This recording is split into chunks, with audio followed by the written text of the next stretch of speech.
जहां आपको मेरी बात अच्छी लगे वहां आप ताली जरूर बजाना, वरना मुख्यमंत्री जी खुद गए, गदा यहीं छोड़ गए। हाँ हाँ, नहीं तो नहीं जमे तो लोग कहेंगे गधा भी छोड़ गए।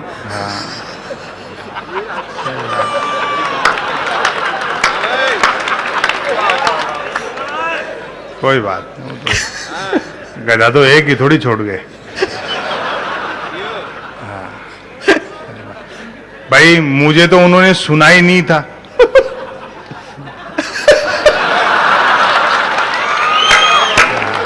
बात अच्छे। अनामिका जी ने बहुत बढ़िया गीत और मुक्तक सुनाए। मैं गाता नहीं हूं और आपको मेरा एहसान मानना चाहिए कि मुझे गाना नहीं आता, उसके बावजूद गा नहीं रहा हूं। याद करो वो त्रेता युग में सीता और राम के स्वयंवर से चले थे, कलयुग आते आते राखी सावंत के स्वयंवर तक आ गए। वो स्वयंवर आपने भी देखा होगा, जो स्वयंवर की तरह लगती है वो स्वयंवर कर रही थी।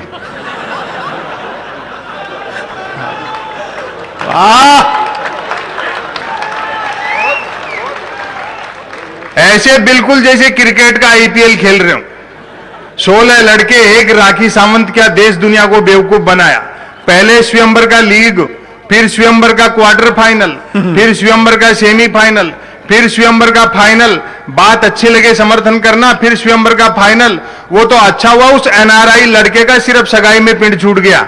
बाई देवे ब्याह हो जाता तो साले को रनर मांगना पड़ जाता।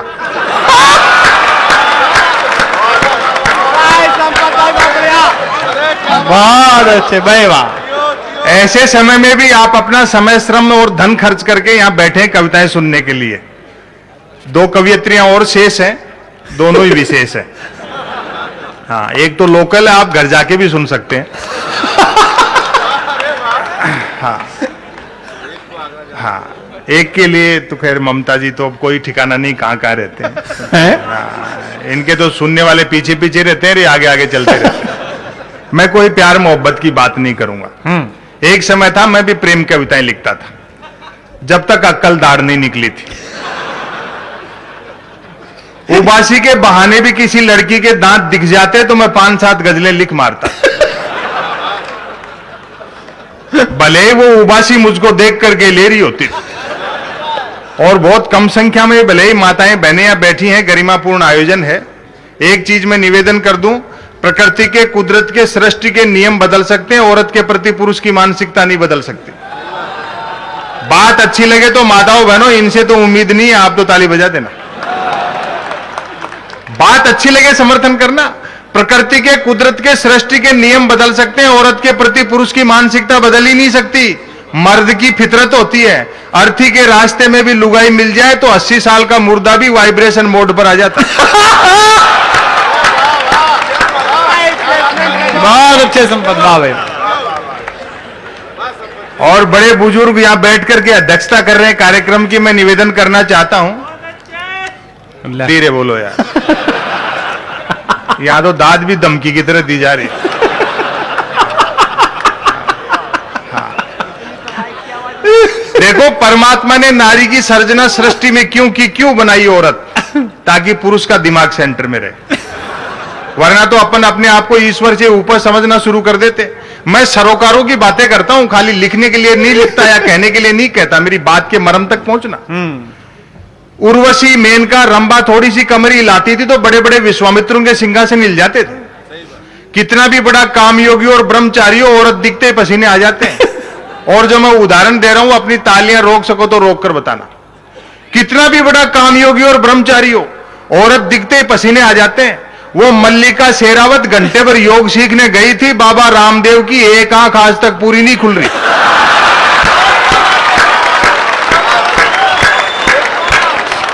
मैं बहुत अच्छे। हाँ, वाह।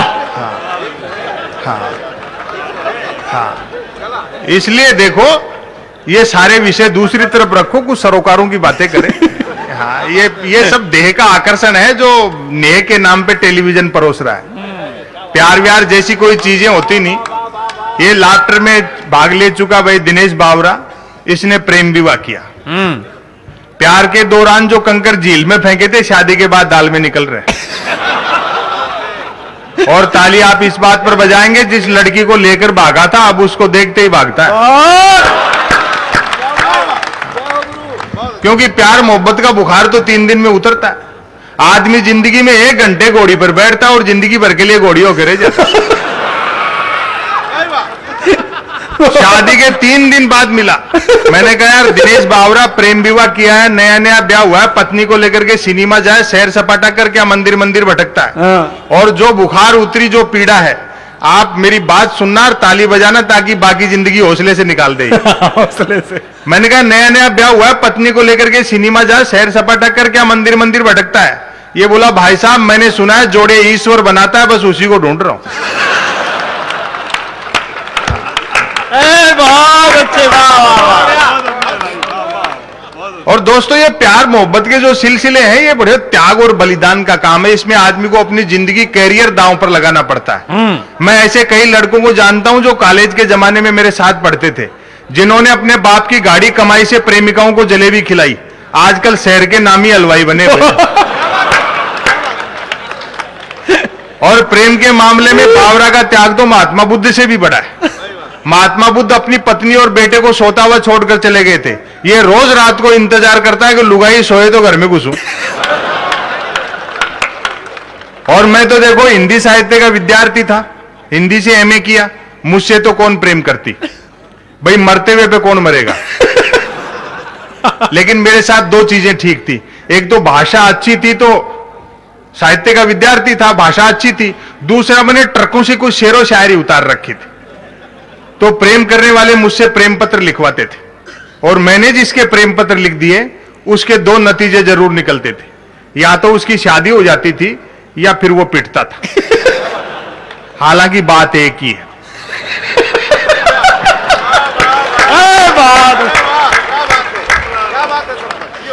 आज भी कई मिलते हैं अपनी पत्नी और बच्चों के साथ जो मेरे प्रेम पत्रों की वजह से ब्याह गए। मुझे देखते ही दांत पीसते हैं, बोले साले जॉर्ज बुश एक अच्छी खासी अमेरिकी फौज को इराक में उलझा दिया। हाँ देखो हम कई लोग बैठे हैं, इनका तो अरेंज मैरिज थी, हमारी तो। और आप जानते होंगे हिंदुस्तान में मैरिज अरेंज हो तो सारे काम बाप करता है सिवाय फेरे खाने के। हाँ तो हम तो इस लफड़े में पड़े नहीं थी। हाँ अपने तो प्यार मोहब्बत के किस्से, वो पिछली 14 फरवरी को वैलेंटाइन डे था, इस बार भी था, लेकिन हंगामा कम हुआ। श्री राम सेना वालों ने तो ये कह दिया कि जो प्रेम करता हुआ पकड़ा गया उसको पीटेंगे। और सरकार ने पुलिस को ये हिदायत दे दी कि देखो कोई प्रेम से वंचित नहीं रह जाए। जो प्रेम करता हुआ पकड़ा गया उसको तो श्री राम सेना वालों ने पीटा, और जो नहीं कर रहा था उसको पुलिस वालों ने पीटा। जिंदाबाद।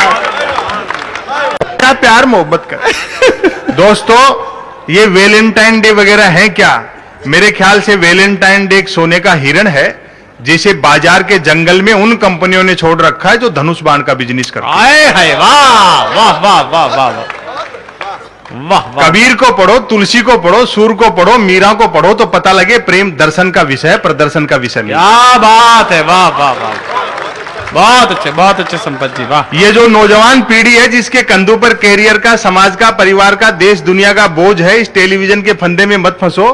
एक बात कहना चाहता हूं, अच्छा लगे समर्थन करना। दोस्तों समय बदल गया, समा का स्थान ट्यूबलाइट ने ले लिया।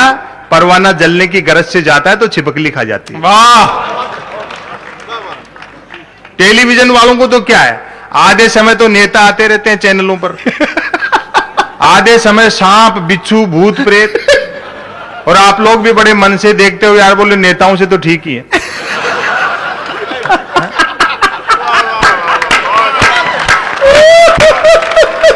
बड़े ऊट पटांग दृश्य का। देखो ये आते हैं आधे समय।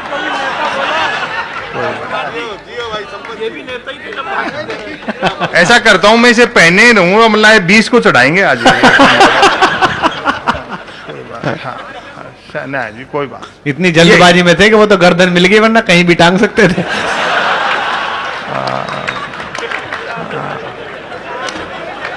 ये मैं देख रहा हूं कि शाम को 8 बजे से इतने जोश में है, गर्दन तो तू कह रहा तब समझ में आई, वरना खूंटी समझ रहे थे। 8 बजे से जोश में। सारे कवि मिलकर के नहीं बोलेंगे, उससे 10 गुना अकेले बोल गया। ये सारे ऊटपटांग, वो एक चैनल आप देखा, जब तक जूली और मटुकनाथ नहीं मिले तब तक वो आईजी पांडा को ही पकड़ लाए। वो राधा आपने भी देखी थी, कितनी सुंदर थी। और मैं सही कह रहा हूं, अगर राधा आईजी पांडा जितनी सुंदर थी तो मेरी सारी सहानुभूति भगवान कृष्ण के साथ है। सही बता रहा हूं मैं। और अगर मैं खुद कृष्ण होता और राधा उस आईजी पांडा जैसी होती, सही बता रहा हूं, अपना ही सुदर्शन चक्र अपने गले पे रख लेता।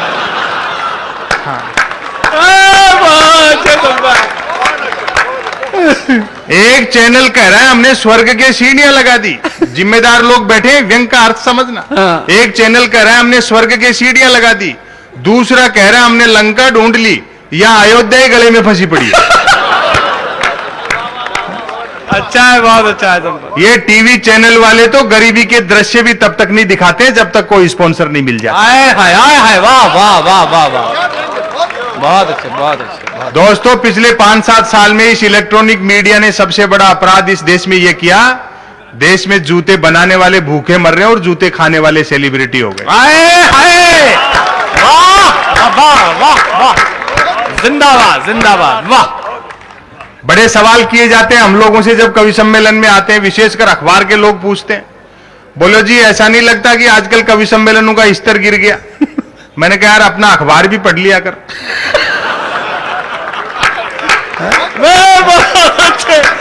बहुत अच्छे। जहां जाओ एक ही प्रश्न होता है मीडिया की तरफ से, बोले साहब लाफ्टर के आने से कवि सम्मेलन में कुछ फर्क पड़ा? और जो मैं उत्तर देता हूं उस पर समर्थन करना, उसको उत्तर दिया, बोले लाफ्टर के आने से कुछ कवि सम्मेलन में फर्क पड़ा? मैंने कहा एक बात बता दोस्त, टाइम तो मोबाइल में भी आता है, उससे घड़ियों का बाजार थोड़ी बंद हो गया। कवि तो वो रिस्ट वॉच है जो आदमी की नब्ज पर बनती है। वाह वाह वाह। देखो दोस्तों, कवि सम्मेलन और लाफ्टर में एक अंतर है, हल्का फुल्का सुना जा सकता, हल्का नहीं सुना जा सकता। वाह वाह वाह वाह वाह वाह वाह। लेकिन सब करते रहते हैं इस तरह का। आप बड़े शहर में रहते हैं, मैं थोड़े और बड़े शहर में रहता हूं। अखबार अब 3 चीजों के लिए पढ़े जा रहे हैं। वो याद करो जमाना, ये तो शरद जोशी की धरती है। मुक्तिबोध उज्जैन और बाद में वहां चले गए थे, छत्तीसगढ़ हो गया अब तो खैर, वरना वो भी मध्य प्रदेश में थे। हरिशंकर परसाई जबलपुर नागपुर में हुए, ज्ञान चतुर्वेदी यहीं रहते हैं, जवाहर चौधरी एक से एक बेहतरीन व्यंगकार हुए। धर्मयुग, सारिका, साप्ताहिक हिंदुस्तान, दिनमान, रविवार, सब याद करो। नई दुनिया में कितने सारा साहित्य आता था अखबार में। नवभारत टाइम्स में राजेंद्र माथुर के संपादन में अंतिम पेज पर शरद जोशी का लेख छपता था प्रतिदिन, और अखबार वहीं से शुरू होता था। अब अखबार 3 चीजों के लिए पढ़े जा रहे हैं, बिजली कटौती, उठावना और राशिफल।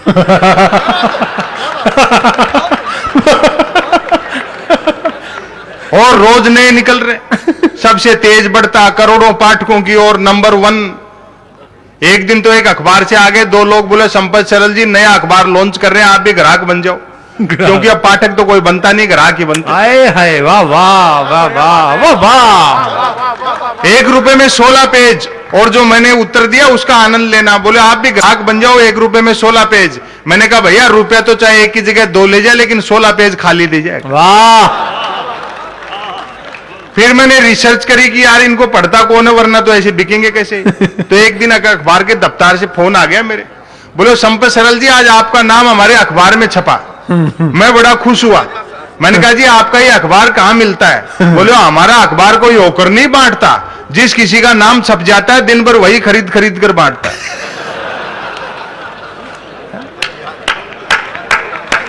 बहुत अच्छे, वाह। आम आदमी कहां है मीडिया में? वाह, कहीं नहीं है। इसी शहर के एक बड़े शायर थे, क्रांतिकारी, प्रगतिशील, मार्क्सवादी विचारों वाले ताज भोपाली।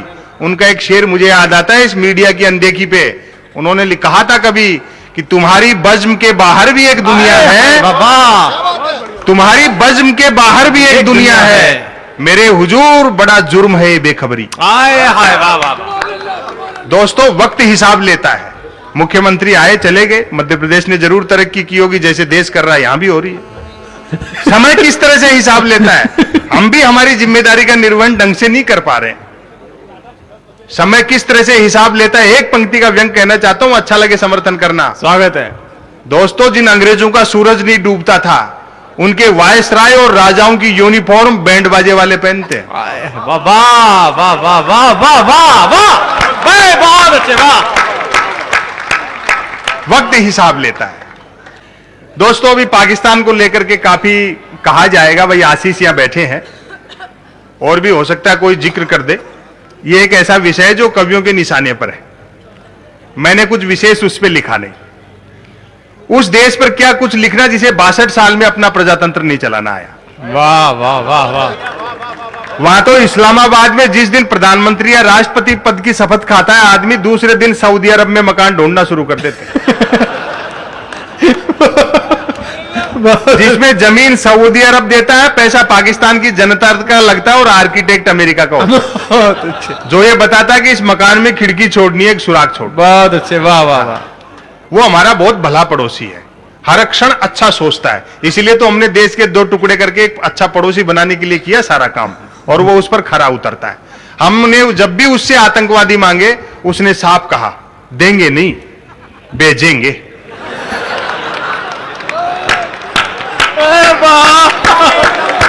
बहुत अच्छे, बहुत भला पड़ोसी है, भेजेंगे, बहुत भला पड़ोसी है।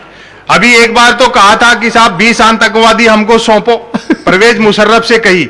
वो इस देश का शुभचिंतक था, उसने नहीं दिए। व्यंग का अर्थ समझो, मजे लेना। उसने नहीं दिए क्योंकि वो जानता था जिस दिन 20 आतंकवादी भारत सरकार को सौंपेंगे, सारे के सारे मंत्रिमंडल में होंगे। वाह, बहुत अच्छे, बहुत अच्छे।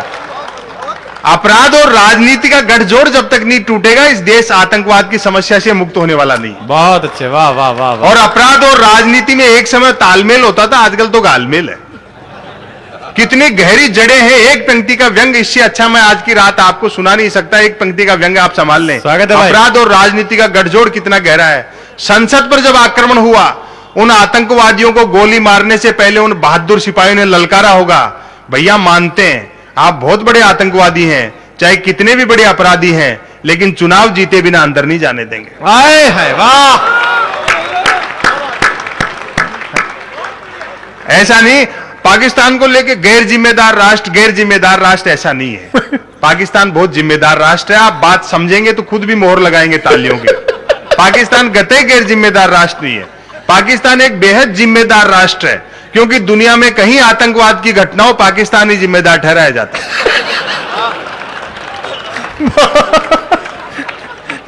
ऐसे देश को आप क्यों गैर जिम्मेदार राष्ट्र कह देते हैं?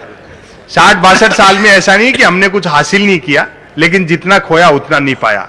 एक शायर का एक शेर मुझे याद आता है कि कुछ ने दिखता था अंधेरे में मगर आंखें तो थी, ये कैसी रोशनी आई कि लोग अंधे हो गए। वाह वाह वाह वाह। जो मूल मुद्दे हैं देश के, उनकी तरफ से आम आदमी का ध्यान हटा रहे, इसलिए सारी शोशेबाजी है। पूरा देश मनोरंजन में डूब रहा है। एक चिंतन परक रचना आपको मैं सुनाता हूं। स्वागत है भाई। कहते हैं कि साहब उग्रवादियों के पास बड़े घातक हथियार है। पाकिस्तान और चाइना के पास तो ऐसे ऐसे हथियार हैं कि वो भारत से कभी भी लोहा ले ले। अमेरिका के पास ऐसे ऐसे अस्त्र शस्त्र हैं कि वो संपूर्ण सृष्टि को नेस्त नाबूद कर दे। वाह। लेकिन हम बुद्ध, महावीर और गांधी के देश के लोग, हमारे पास एक ऐसा हथियार है जो सिर्फ हमारे पास, और उसकी नकल तो छोड़ो, फोटोकॉपी भी नहीं हो सकती, और उसको चलाने की जरूरत नहीं है। उसका नाम ले दो, सामने वाले के पसीने आ जाते। वो भारतीय खतरनाक हथियार, इस लेख का शीर्षक है। मैं शीर्षक पढ़ूंगा, आप आदेश देंगे, मैं रचना शुरू करूंगा। वो भारतीय हथियार जिसका नाम लेने मात्र से सामने वाले के पसीने आ जाते हैं, उसका नाम है बातचीत। बहुत अच्छे। दोस्तों, इस देश में कवि सम्मेलनों में स्वर्गीय शरद जोशी जी व्यंग गद्य पाठ करते थे और केपी सक्सेना जी गद्य पाठ करते थे। शरद जोशी इस दुनिया में नहीं है, केपी सक्सेना जी कवि सम्मेलनों में आते जाते नहीं है। मैंने उनके साथ में दर्जनों बार काव्य पाठ करने का मुझे अवसर मिला। मन में एक ललक थी, कभी ये काम हम भी करेंगे। मैं देश में पहला आदमी हूं जो गद्य सुनाता हूं। पिछले 2-3 साल से सिलसिला शुरू किया। अब आप सुने बातचीत, आपस में मत करो, मेरी सुनना। हाँ, बड़ा खतरनाक हथियार है ये। सरकार उग्रवादियों को, नक्सलियों को कहती है कि हम बातचीत को तैयार हैं। वो साफ कह देते हैं भैया जान दे देंगे लेकिन बातचीत नहीं करेंगे। हाँ। और ये वार, इसका वार कभी खाली नहीं जाता। अभी 5-7 दिन पहले पाकिस्तान को मारा अपन ने इससे। हाँ, वो बातचीत सुनो, हाँ। जहां जहां अच्छा लगे ताली बजाते रहे। भाई स्वागत है संपत जी। निडर जी को समर्पित करता हूं, क्योंकि बाकी कवियों को तो 5-5, 7-7 बार कर चुका। बातचीत। भारत पाकिस्तान ने जब कई दिनों तक बातचीत नहीं की तो अमेरिका ने भारत से बातचीत की। अच्छा लगे तो तालियों से बताते भाई बहुत अच्छे संपत। भारत पाकिस्तान ने जब, देखो मैं इस कवि सम्मेलन का पूरा उल्लास डॉक्टर कुमार विश्वास के नाम करता हूं। ये कितनी मेहनत करता है, कितने आप लोगों को अपने सम्मोहन में जकड़ कर रखता है, बिल्कुल कवि सम्मेलन को लाइव रखता है। देश में एक कला इसी के पास है, आप आनंद लें। स्वागत। भारत पाकिस्तान ने जब कई दिनों तक बातचीत नहीं की तो अमेरिका ने भारत से बातचीत की। भारत ने अमेरिकी सलाह को आदेश मान पाकिस्तान से बातचीत की कि हमें बातचीत करनी चाहिए। पाकिस्तान को डाउट हुआ कि भारत ने हमसे बातचीत के विषय में बातचीत भी क्यों की। उसने भारत की बातचीत को लेकर तुरंत अमेरिका से बातचीत की। मैं कमाल से। और क्या बातचीत की, इस पर भरपूर तालियां बजाना। तुरंत अमेरिका से बातचीत की। साहब, भारत से क्या बातचीत करें, उससे तो जब भी बातचीत करो वह तो बातचीत के अलावा कुछ करता ही नहीं। भाई बहुत अच्छे संपत जी, वाह वाह वाह, क्या करारा देंगे, वाह। अमेरिका ने बातचीत में समझाते हुए बातचीत की कि ये आप दोनों का आपसी मसला है, सो आप दोनों आपस में ही बातचीत करो।